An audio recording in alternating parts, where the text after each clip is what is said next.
she is just one of the most incredible lights I've ever met.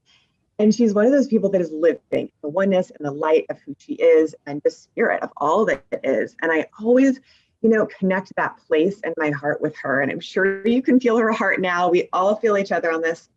And one of the things about her, she started a nonprofit long time ago. And she was actually a catalyst for mine. And she had told me, this was years ago, she had shared when she went, I believe it was to Africa, right, Hope, where you took a retreat, people for a retreat and worked with the orphanage. And I want to say even lions. It was pretty cool.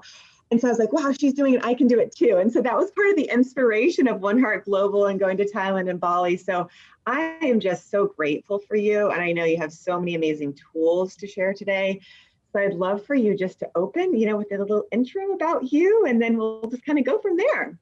Okay. Well, I guess the first share is that 10 years ago, just about now, I had received a series of visions, and all on the same day, and they were all watery. The first one was a giant wave, and it represented a push of evolution that was coming to the planet. And I was told that it would be that the whole planet would be experiencing a push of evolution, and that if we learned how to work with the wave, not resist it, we would swim with it, we would surf it, we think the evolution would go easier for us. Now that was 10 years ago, and here we are today in it, completely in it. The waves have been building over the years.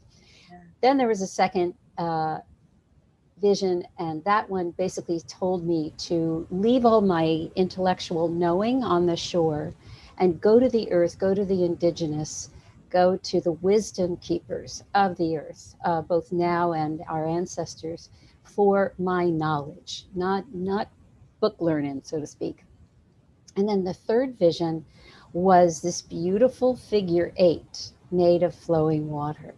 And that one didn't have any explanation to it.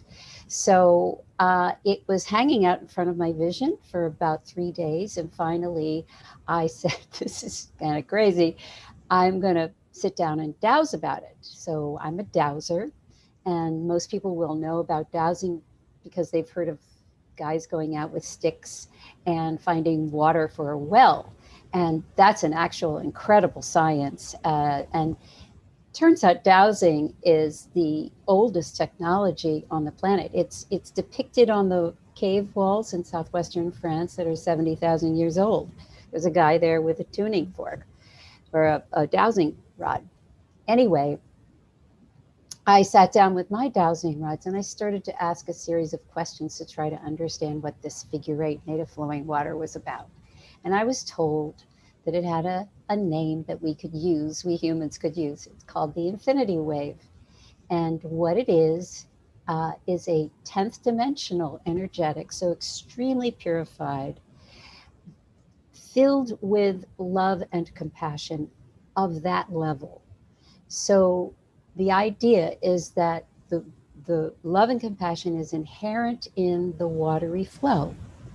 Now, it's a geometry. It doesn't need a lot of language to explain it or teach how to use it. So if you just know that it's a figure 8, it can go to any size, teeny tiny, huge, and it's full of love and compassion, and it's in flow, you've got it. So they told me that I would be teaching about this. I didn't want to do that. I was not excited about, introducing something. Not that geometry is new. It's not new, but the components of it and the way it's being delivered now is new. And I was not feeling up to being a person who could, broadcast that to the world, which is what they told me I should do. Well, eventually, we do say yes to spirit, and I did. And so I started to receive these messages on a weekly basis. I would for the first time to my mind, channel practices that I would do with my crystal bowls. And they told me to run workshops. So I did that. And it all unfolded really in real time. I was learning at the same time that the people in the workshops were learning about this new energetic. And it was a way for us to experience lifting out of 3D and into, I don't want to say where we were moving into because it could be anywhere. I mean, we are multidimensional beings, we know this. And yet, how often do we get to experience that in everyday life, not just when we sit down to meditate or go to a special cave or go to a special place on the planet, you know, to experience being multidimensional in daily life. That was something new. And this infinity wave was really a gift from a loving universe to help us to do that, to prepare us for the times ahead, which we are in now. It has 1,000,001 uses, some of which I know about, some of which I don't know yet. And I get emails from people who say, oh, I tried it this way, I tried it that way, and boy, did it work.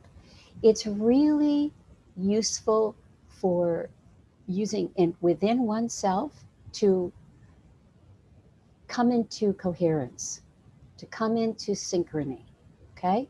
The watery flow of love and compassion that we're not really good at giving ourselves. It just gives it to us. We don't have to try, it's just there. So we run a figure 8 in our bodies, big or small. It's great as a communication tool, heart to heart. You and I hooked up right now with an infinity wave. So my field and your field are conjoined in this higher dimensional energetic. And when that happens, guaranteed the conversation is going to be of a higher order. It's easy. We call it the cosmic easy button. And it also, and this is the last thing I'll say about it just for the moment, but one of the things I really love about it is that it can be used in spiritual practice to develop that direct communication. One of the teachings that came out of it or came through it was this lack of a need for any of us to have any interpreter between us and the divine. And we know this intellectually, but there's usually a piece of us because of how we've been brought up in different religions and philosophies that even in you know, indigenous cultures, the shaman would interpret the dreams or interpret, you know, what needed to be done. That is over. That whole construct is no longer necessary or desirable, actually. Not that we can't learn from people, we absolutely can. We can learn from the past leaders and speakers and activists and, you know, spiritual beings. We can learn from all of them. But the main thing is to become the vessel ourselves. And so when we put an infinity wave up and down into the earth, and we sort of sit in the apex, in the 0 point center of it, now we really come to understand that we are the walking embodiment of both realms. We are given directives, actually. When we tune in and listen, we will be given directives about how to interpret what the earth wants from us, what the heavens want from us, to use a word. Many others can be put in that place. But really to take it on and develop our own channels, our own direct connection with Source. So those are some of the key elements of the infinity wave. And so I've been teaching that, and just to touch base on your memory about the orphanage. So I didn't actually, I was part of a team putting together a not-for-profit, and we went to an orphanage in South Africa that had one of the many orphanages that came about as a result of the AIDS epidemic. And we had an amazing experience there. I took a group to the White Lions in Timbavati before we went to the orphanage. And what that did was to really connect us with these gigantic hearts of these lions that are called the star beings. I mean, they truly believe that they are embodied star beings and that they needed to be protected, which is why they're in a preserve. And we would go every day, twice a day, and we would just sit with them and commune with them. Open air Jeep, lions right there, no barrier, no nothing. And it was absolutely incredible. We're not just sitting with the lions, we're sitting with the entire natural world that is their world, of which they are very clearly kings and queens. You can feel it. It's not intellectual, you can feel it. And gain wisdom from them. And from that place, we went to the children, and boy, it was an amazing experience. So, wow. Very grateful for that. What do you feel is like a technique that the listeners can use? I mean, I was kind of doing it with you, bringing that infinity loop, kind of through the body, almost like at the heart, and then coming up through the crown chakra and down to our feet. Yeah, just kind of bringing it through. Sounds great. I love it. Yeah, I love that. And that cosmic consciousness, you said, of like the love and compassion. I mean, it just really, you can feel it. I can feel it. Yeah. The interesting thing, Abby, is that in the 10 years since this whole thing started, in the beginning, it took a little, getting going to feel the wave. Now, whenever I teach it to somebody or speak about it to somebody, it's immediate. It's right there. The field of it has grown because more and more people have been introduced to it and have used it. And so now the egregore, the thought field of it has developed. And I also feel that the delivery of it from the universe, is more potent. And, back in the day when I started, I of course searched online for anything with the infinity sign in it. And, it was nowhere to be found. It was not in any logos. It was not in any packaging. It was not in any jewelry. It was nowhere. And this was 2011 when I was running my first workshops.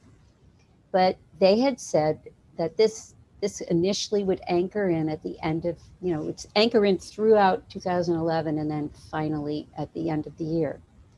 January 2012, like clockwork, it starts to show up. I see it spray painted on a sidewalk. If somebody gives me a cappuccino with it in the foam, and it just started. And a couple of years ago, it was the #1 tattoo for women. It's now in so many logos that it's not even funny. And people don't know why they're using it. They don't know why, because this is a delivery mechanism, but it's in the collective, unconscious or otherwise. So that's been kind of fun to watch over the years. I love how things show up, and you become, part of intention is you become the vibration that you want, and then it starts showing up, right? That's so right. It's like, maybe for everybody listening, think about what is it that you want to have in your life and start to become that energetically and raise your vibration with love and just doing that infinity sign and just notice how things start to match that frequency. And we also can open the lines. I mean, usually I do it the last 15 minutes, but if anybody wants to call in, you can call 858-692-4555. And that will give you access to ask a question, because I feel like we always love to hear each other, right? Like, we love to hear you. So like, if you want to be heard and just have us support you in that, we're here. And then, sometimes there's blocks that can come up. So it's like bringing in the love and light, seeing what needs to be released so the energy can flow into that full alignment of you. And then, the other way is just, for a reminder, people who are just hopping on or have listened before, when you connect with your intuition, it's bringing your awareness from your head, your heart. So it's through the heart, really sitting in your heart. And then dropping down into your gut and feeling that intuitive knowing. And then following that. And as you take action from there, you're in inspired, aligned action, right? And so things can happen and manifest very quickly and in alignment with your heart's desire. Yeah. Yeah. So there you go. Is there anything else you wanted to add to that, Hope? Oh, well, I completely agree. And that has been it's played out so many times. I can't even count them all. I'm writing a book about it, and thank goodness I took notes along the way, because it's just astounding how things fall into place, how things appear, how many ways, once we, as you say, once we raise ourselves and place ourselves into a place that is of a higher order, and then things will naturally gravitate, magnetize to us, because that's who we are now. We have shifted ourselves. What I'm happy, the reason I'm happy about the infinity wave is that a lot of our teachings have, even though they really weren't meant to be, many of them have ended up being very cerebral. So I do this, and then I do that, and how do I get all the people? And what you said about moving down to the heart and moving down to the gut is not cerebral. Now, we all know there are brain cells in the heart. It's already connected, so we don't have to worry about that. It's all taken care of. Moving to the heart's knowing is something that we just, we have a hard time doing. Buddha said the longest journey is from the head to the heart. It's dropping this. This is what the second vision meant. Drop all of that knowing, that learning, and move to the knowing. And the wave can be used to help with that process.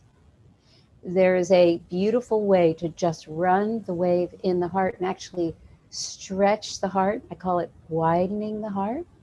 And this is a practice that appeared to me in a vision, another vision I had. I started to have visions of some of our spiritual teachers of bygone days. And they would just pop in, like this one. This was Yeshua. I was meditating in a chapel in Glastonbury, England. And somebody was leading the meditation. And I was sitting there trying to go along. And all of a sudden, and I was in a little bit of judgment, I have to say. So all of a sudden, Yeshua pops in, and he puts his hands like this into my heart, and he goes like this, just like that. And with this infinity wave, he's just going, like that. And it was so fast, and he was in and out so quickly that by the end of the meditation, I really had forgotten about it. And then we went out of the chapel and we went to lunch, and it dropped into my consciousness again. I went, oh my God, I had this visit. And this practice came out of that visit. So just imagining the infinity wave already bearing love and compassion. You don't have to force it. You don't have to feel it. Just know that it's there. And with every breath, the heart stretches a little more. And this is important now, because we've been so primed to be in fear and to be nervous and to be gripping, because we don't know what's happening. And so the heart gets hard. It gets a shell or two or three around it. And how do you soften that? You're not going to get at it with a hammer. You're going to get at at it with love and compassion, that those waters will soothe, calm, dissolve what is bollocksed up with the heart, so that we can move to that level of intuition and that level of knowing. So I just offer that as a that's a practice that is, you know, one of the first ones we do. Yeah. Well, let's see. Is there anything else that you'd like to add? It's fun to experience it even as you're talking, you know? We did have a caller come in.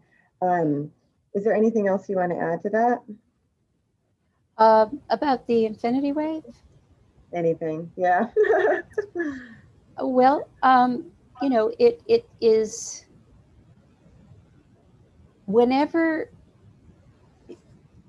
you're inviting, and it's all about inviting and allowing, and it's not about doing it right.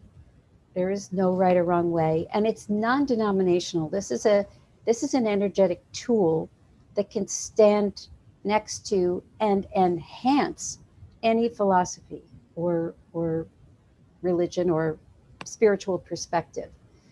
Um,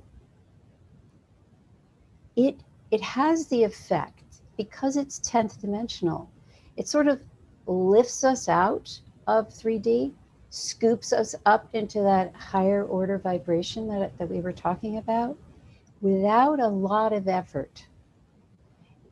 You see, how we're going to, from what I understand from my team, is how we're going to move forward is not through efforting. It's through this allowing. It's through this invitation. It's through this not knowing mind. Be an I don't know mind. That's the blessing, the weird blessing about this time. We're all in I don't know what the heck is going on mind. And that's a good thing, because when we're in that mind, we can actually learn. We can actually receive new information. When we know everything, well, it's locked down. When we don't know, we're a little off balance and we're going, what? What? And that's when we can receive new information. So we pull in the infinity wave, we just let it surround us, wrap us up. It calms us down. The waters calm us. That's number one. But it raises us up into something less dense. We don't have to identify what. And automatically, we are in that higher vibrational state. And in that higher vibrational state, you know, whatever we imagine or how we want our lives to be, that's the time to do it. Right? We don't, the imagination is our connector to spirit. So if we want a world that is truly free, not just pretend free, is truly benevolent, is truly fill in the blank, then get in the wave and then let your imagination spill out. Because the more that I understand about physics, the more that I understand, and I'm not a scientist, but I'm very, very interested in science and have been following it all along. It's quite possible we're living in this thing called a holographic universe. And if we're living in a holographic universe, then our thoughts and projections matter a lot. So it's almost our responsibility to get ourselves lifted up, get ourselves in that higher vibe easily, effortlessly, and then broadcast, have fun, paint the sky, do whatever looks and feels good for the future.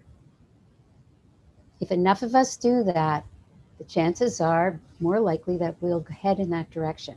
Now, what happens between us between now and then, I don't know. But that seems to be the if I had to boil it all down, those are the key components to where we are right now.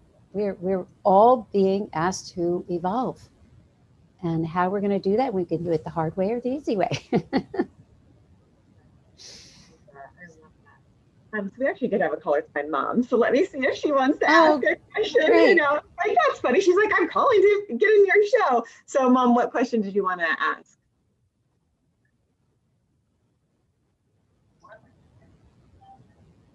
Can you hear me?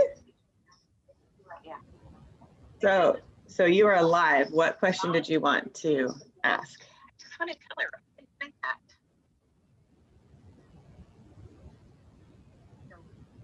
Can you hear her? Okay, she can't hear you. So she said she's been doing it. She's been doing this. I don't, yeah, that's interesting. Okay. Okay, so I intuitively get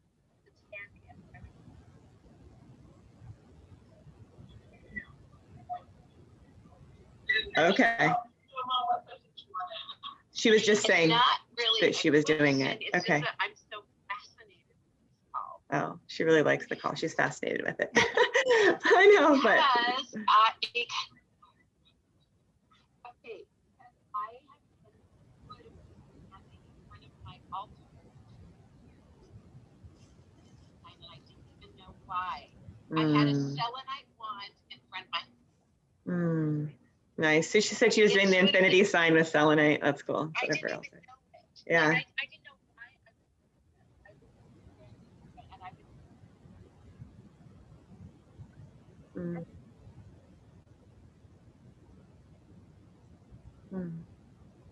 why. Cool. Well, thank you. Thanks for sharing. Yeah, I don't know how much you could hear, but basically it sounds like she's been doing the infinity sign for a while. So when she saw that that's what you teach, she's like, oh my goodness, I've been doing that. So very cool. You know, that is so common. I hear from people all the time, you know, I've been doodling figure eights my whole life. My email address is full of eights, and people have an instinctual attraction. Some people have an instinctual attraction to that geometry, and I believe there's a reason for that. It's possible that it is the shape of creation. And I know that might sound pretty bizarre, but that is what I was shown one day when I was in a channeling session, and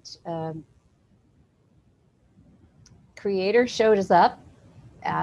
It's only happened a few times, but on this particular day, I was so trying to find the unifying principle of how this all works together.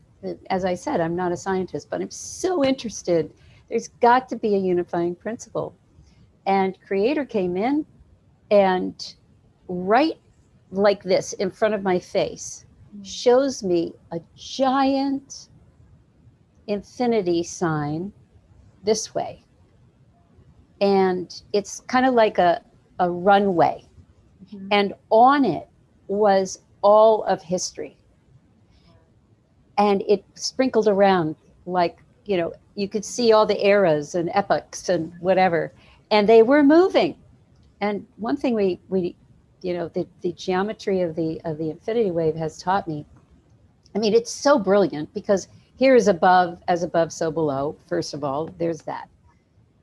And there's also this inherent movement that is how everything works. We go into expansion, and then we contract, and then we expand, and then we contract. It repeats over and over. Of course, obviously the seasons, but on smaller and larger scales, this contraction expansion, you know, is always in play in the natural world and in the universe. The universe is expanding at the moment, but at one point it contracted. So that's a really big timeline on that one. But Creator was showing me that this is the way that all creation is working. It's flowing on this infinity. Now, that was an unexpected vision, and you know, who knows if that's quote unquote right, but it helped me. This was my answer to what's the unifying principle. What goes around comes around. It's just It's just all a continuum. And when we think of it as fixed, or when we think of it as a place we're going to, that's not to think of, that's not it. It's always to think of things as a continuum. And, you know, this also is very helpful when going through a personal struggle, because at times it feels, you know, people will say, oh, I feel stuck. And then I might dowse for them. And by the way, I'll show you my dowsing rods here. So here are my cute little dowsing rods. They're 2 little L rods, and I'll show you how they work. But when a person is going through a struggle, I will dowse for where they are on the continuum. Are they coming into the crunchy place? Are they moving out of it, but they can't tell yet? Where are they on the spectrum? Remembering that this too shall pass. It can't not be moving. It might not feel like it at the moment, but it can't not be moving. We are always expanding and contracting. We are always going through a crunchy place and then coming out and then growing and then coming back. It's always going to happen that way. And in fact, you know, when we talk about evolution as a spiral, which is how I tend to think of it, it's actually a figure-8 spiraling, right? Because every time we come around again, we're higher on the spiral than we were before.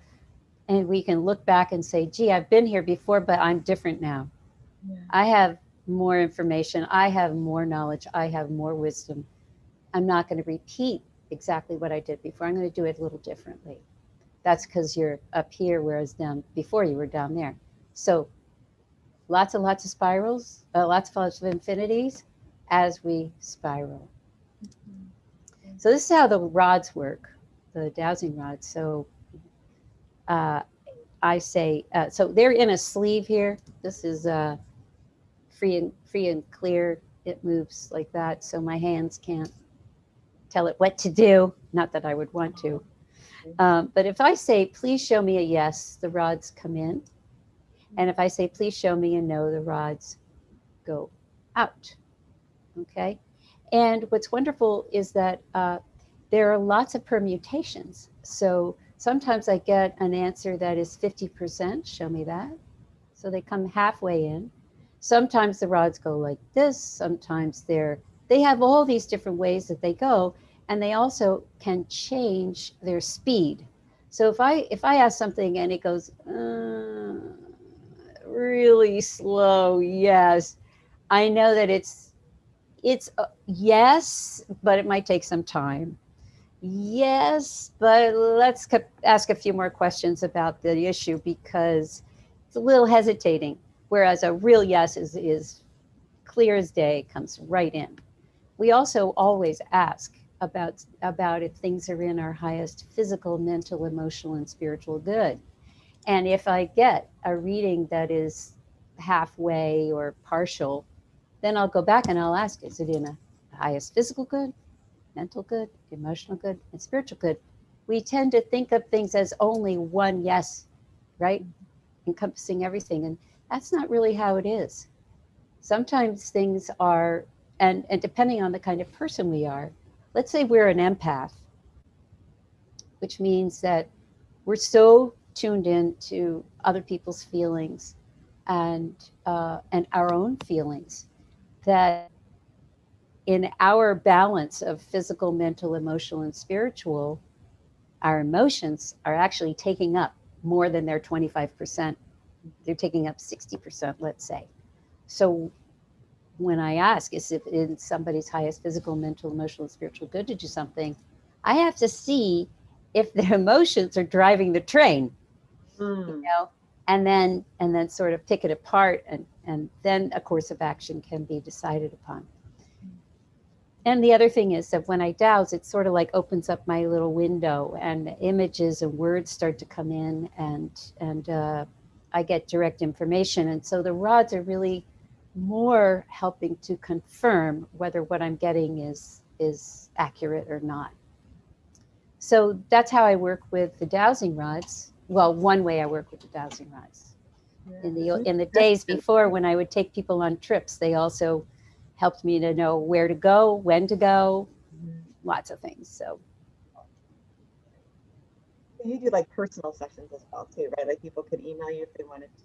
oh, absolutely. Yeah, I do a lot of personal sessions, and I do coaching for, because sometimes a one-off is great if it's an easy issue, but sometimes it's a lifetime after lifetime issue, and in that case, it's habits have grown up around the issue, and so it can take 2 or 3 times to try to unwind, the behavior and the thinking, the belief systems. So there, I do that too, but I'm always happy to help anybody. It's an amazing tool that I don't know where I'd be without. I really, I've been doing it now for 25 years, and I encourage other people to take up. Now, dowsing rods are one thing, but pendulums are dowsing, body dowsing.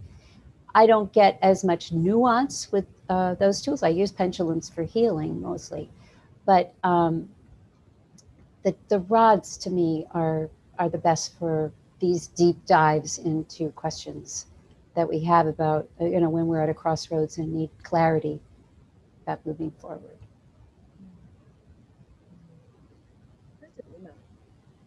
What's that? What's your email for people to email you? Oh, info@we-infinity.com. That's WE, little dash, infinity.com. We-infinity.com. So cool.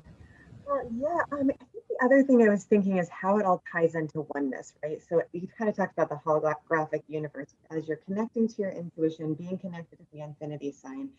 Like, how does that naturally expand our oneness, like keep us connected to each other? There's that greater flow that's serving that higher whole. Yeah. Well, when I talk about oneness, one of the things that I've discovered along this little path of mine is that the first thing to do when desiring to be in oneness is to have that oneness within oneself. What does that mean? A lot of times, because of traumatic events in our lives, especially when we're little, pieces of ourselves sort of break off, and they're still in the field, but they're not embodied. They're not fully in. So you can imagine that asking a person with a few, 1, 2, or 3 fragmented selves to experience oneness would be a bit challenging because they're not cohesive in themselves. So that's the first step, is to, and this is where the infinity wave can help too. You sort of loop these aspects of ourselves, these ones that are a little nervous, and we loop them, we pull them back in with love and compassion. How else would they feel safe in coming back? So the number one thing is to find, rediscover this oneness within oneself. And then we can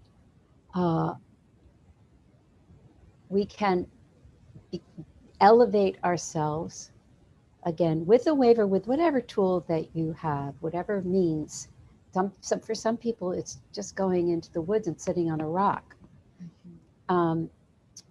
Is to, you almost have to willfully imagine that there is no difference between you and what looks like a hard world, a hard and fast world, a material world. That there's no barrier.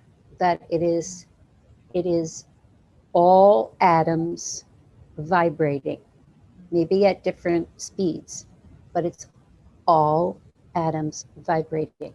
And once we come to that understanding, even on a scientific level, this sense of not being any different from the trees around us, the people around us, the air that we breathe, the stars, the sun, that sense can expand.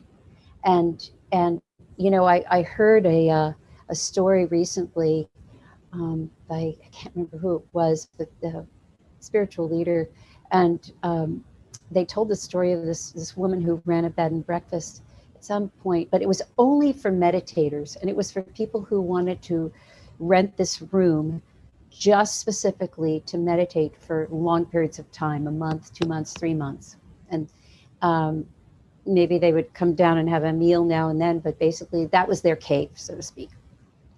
And this one time she had a guy in there, and he hadn't come down for a long time. And so she thought, you know, I really should, I'll just bring him a cup of tea. You know, he hasn't had anything to eat. You know, I should just do something. So she went up to the room and opened the door and promptly dropped the teacup, because she could see that his upper body was sitting, you know, was there meditating, but his lower body was invisible. So he had so dissolved his thinking of there being a barrier between himself and other worlds that he was literally disappearing. And we know there are stories upon stories of you know, the Indian masters who have done, you know, things like this, and others, you know, so-called miracles. What it comes down to for me is, you know, the barriers in our own minds about what we can, how much can we believe is possible? You know, how caged are we by our own minds? And so that's why the imagination is so helpful, because there's no risk in imagining that we are one with that rock, that we are the same as that tree. There's no risk in it. And so we can safely perceive the melting. So it's a getting to oneness is an interesting journey, and I think it's very important that we do it. And some days it sticks, and some days it doesn't, and you got to go back and do it again. But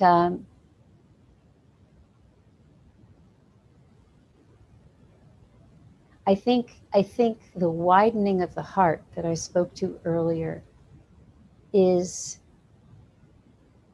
one of the best practices to do to feel that oneness, the emotional oneness, the heart oneness with everything. So I would encourage people to do that. And even the dowsing, didn't it kind of open? It looked like it opened. Yeah. So that's fascinating. Yes as an open. So yeah, it makes sense actually. And that's with intuition too, right? Like a yes is an expansive and a no is a constrictive. So it totally is parallel. It's beautiful. Well, it's actually funny because for some people, it's actually the opposite. Yes is in and no is out. And for other people, yes is out and no is in. So that's one of the first things you do when you get your dowsing tool, is you identify what's a yes and what's a no. Sometimes the rods will tell you, and sometimes you need to program the rods. If they don't move, then you have to program them. But yeah, I discovered that at a show that I was doing years ago. I had a table and I had all these little dowsing rods, you know, to sell to people. And people would come up and go, "What are these?" You know, and they'd start to do it. And I'd say, "Well, ask them to please show you a yes." And about a third of the people were yes out and no in, and the other people were the other way. So it's individual. Well, let's see. I know we're just wrapping up towards the end. Is there anybody else, if you want to call, you can call 858-692-4555 to ask any questions before we wrap up here. Is there anything else you would like to add, Hope, before we wrap up the show for today? You know, I just would love to invite people to my free meditations on Monday nights. Um, I've started them in April as a way to help all of us, you know, during the difficult days that April was, and it's just been going on since then. The community is growing. It's a lovely group, and we don't do a lot of talking. We have a nice little check-in with one another, and then it's a channeled meditation. I have no idea what the topic will be until I close my eyes and we start to go in. Um, it's people return every week because it's become kind of a mainstay. It's become a place to get recharged. And sometimes well, it's just every week is different.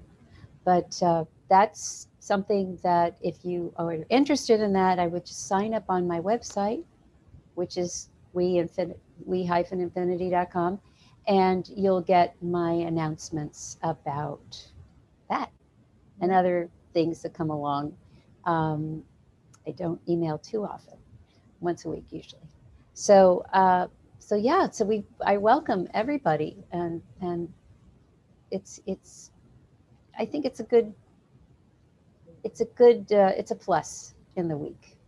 Yeah, and just to be part of the community and just feel that, everybody's kind of doing it Yes, together. exactly, That feels good. exactly. Yeah. That's cool.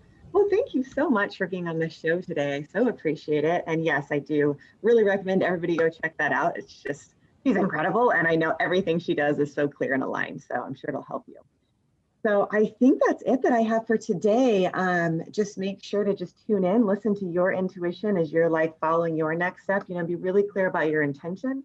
What is it you want? And notice your intuitive yeses, the expansion, or the no's, and then just keep moving in the direction that feels better and better and better.